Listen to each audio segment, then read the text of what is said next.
So when I first left the academy, when I first quit my professorship and tried my hand at business, I had various totally a priori beliefs about what would sell and what would not sell that turned out to be unbelievably false.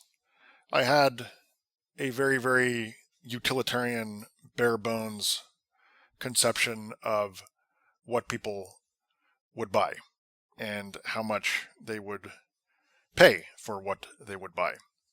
So I basically thought, well, look, at the end of the day, people don't want frills, they don't want fluff.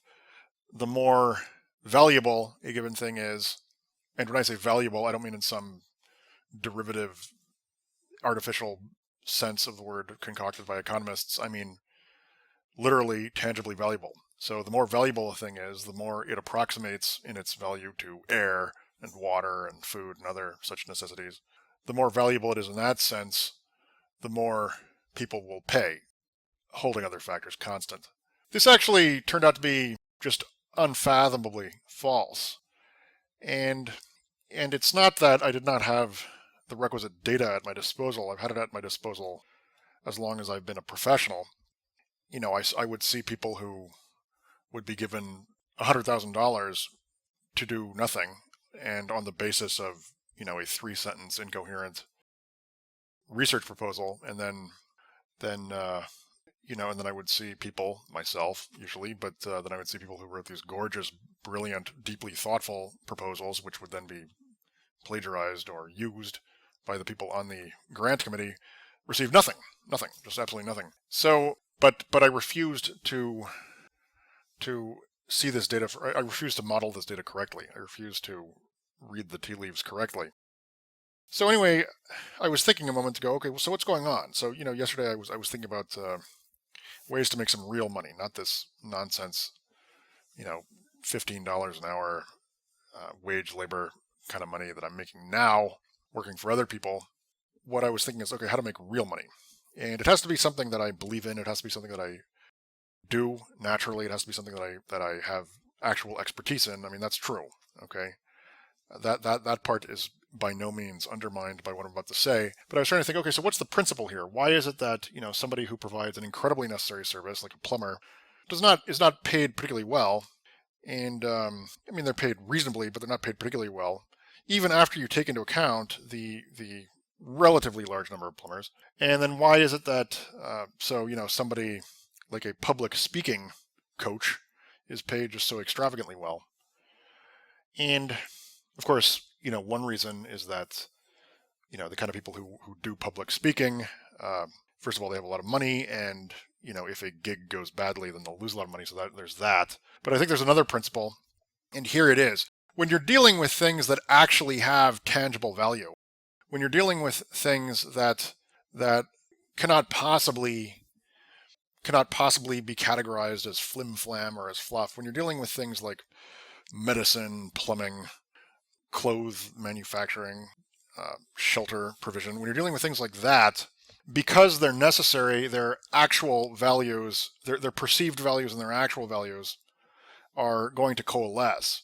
But when you're dealing with something like, public speaking coach, wellness coach, um, personal assistant, let's see, what other kind of somewhat nebulous, not to say spurious, but potentially spurious, piano instructor. I mean, piano instructors are very necessary, but there's very little correlation between how good a piano instructor is and how much they charge.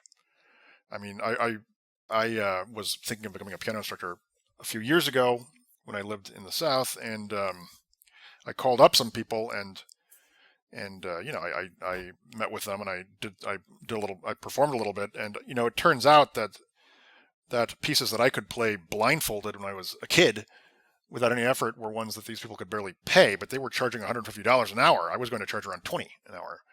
And so yes, I mean, piano instruction, music instruction is a very tangible service, but the difference between somebody who charges $30 an hour and somebody who charges $200 an hour is cannot be traced, cannot be correlated with that tangible core, that penumbra, that $120 differential has nothing to do with anything concrete.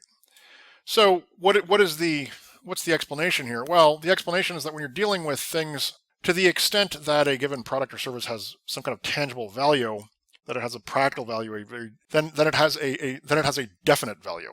And to the extent that something does not have a definite value, its value is elastic. Not exactly in the sense that in which economists use that word, but in the sense that there's no limit to how much it can fluctuate. So, and it's also so consider somebody like Tony Robbins. Now, he probably does provide legitimate services, okay, but it is also indisputably the case that much of what he does is fluff, okay. But see, it's precisely because you don't know where the legitimacy begins and you don't know where the fluff ends that he can charge $1,500 for a 20-minute consultation. And also, when a service does not have a well-defined practical value, when the service is not making work boots or fixing a leaky pipe, when it's not a service like that, then it becomes unclear what the service is, and people can project all kinds of significances, usually emotional significances, into the service, which it may or may not have, because then what ends up happening is that the service becomes more than an economic service. It becomes a kind of para-friendship, which is Trojan horsed as a strictly economic service. So, I was looking up, I was on YouTube, I was thinking, well, look, if you tell me to speak in front of 15,000 people, I can do it without feeling nervous, right? I mean, if you give me a topic and give me 20 seconds to prepare, I can do it. I know I stammer and stumble a lot when I make these podcasts, but that's because I'm actually trying to say things that are substantial. I'm trying, and I'd like to think that at moments I vaguely do that. Okay, but that's another matter. But, I'm a good public speaker. I mean, beyond good. It's just totally natural for me. And, I went on YouTube, and there was some lady who was not a good public speaker. She was very, very good looking. She was an Asian lady around 45 or so, very attractive, but and by no means dumb or insubstantial. And I'm not saying that her service was spurious. I'm sure that her service is, well, I'm not sure, but it's likely that her service has considerable value. But what she was charging, which was astronomical, was simply not consistent with her actual goods, with her actual wares, with the actual service she was providing. And so what's the explanation? Well, it's precisely because, okay, so what was she doing? Her service was this. It's a very good business model, and it's a business model that I'm going to adopt, but among others. In other words, it's one of several business models that I will adopt. But so what was her service? Well, her service was this.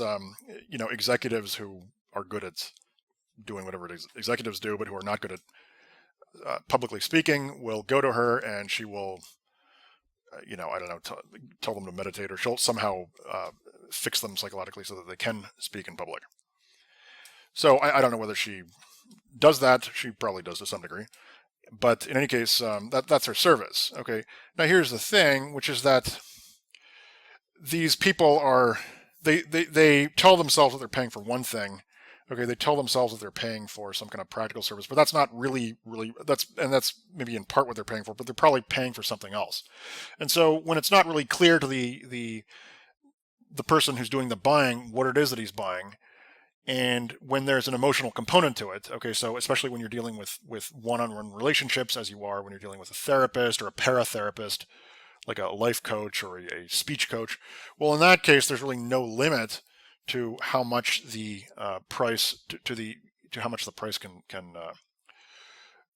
go up, to how high the price can be.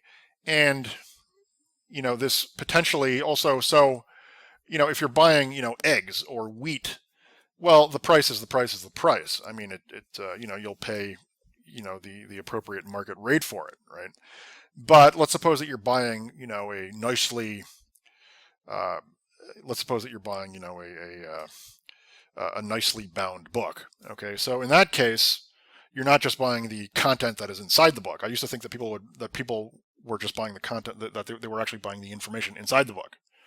But no, you're buying a lot of things. Okay, one of which is the information inside the book, but you're buying a lot of other things, and it's precisely because you don't quite know what those things are, and it's also because, to the extent that you don't know what they are emotional things, things that strike unidentifiable chords within you. It's precisely for that reason. It's precisely because the product is of such limited utility, and it is precisely because the product is of such limited utility, and consequently that its market value is hewed not to its utility but to intangible emotional factors which can inflate it ad infinitum, ad libitum. Okay, so that is something I learned, and I think it's not entirely inconsequential principle of economics, and it's one that I'm going to actualize.